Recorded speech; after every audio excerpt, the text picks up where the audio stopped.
Raïda souffrait d'une maladie génétique rare, il ne pouvait plus utiliser son bras gauche et a été enterré ce week-end. La triste nouvelle est tombée en fin de semaine dernière.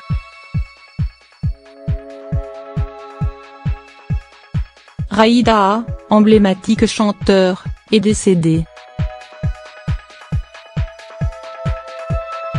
À 59 ans, il a succombé à une crise cardiaque qui l'a emporté dans son sommeil. L'interprète de Yaya a reçu des centaines d'hommages de la part de particuliers comme de la part de stars du monde de la musique. Au fil des années, il avait su marquer son public par son talent, mais aussi par son engagement envers les causes qui lui tenaient à cœur. Mais ce que tout le monde ne savait pas, c'est que l'artiste souffrait d'une maladie génétique qui lui compliquait la vie.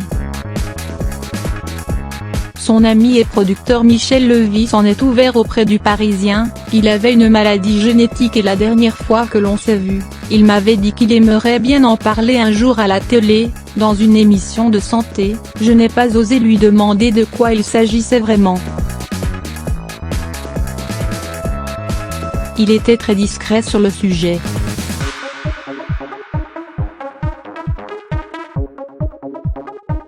Une maladie qui avait empiré dans les derniers mois de sa vie. Raïda avait une santé fragile et avait maigri récemment.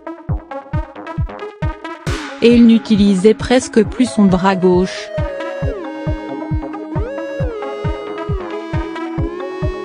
Cette pathologie qui le faisait souffrir n'est autre que la maladie d'Arnold-Chiari, une malformation congénitale du cervelet très rare, ainsi que l'avait expliqué le principal intéressé dans les colonnes d'Éloatan.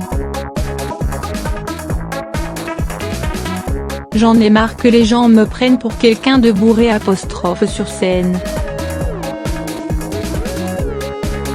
Alors que ce sont les symptômes de la maladie d'Arnold-Chiari, expliquait-il.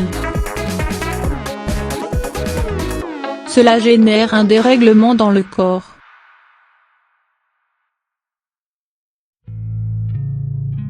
J'aurais pu en parler depuis longtemps.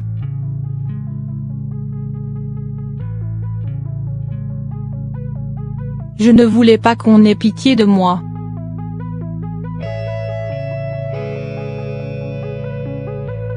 Plus que tout, il refusait que cette maladie ne l'empêche de vivre.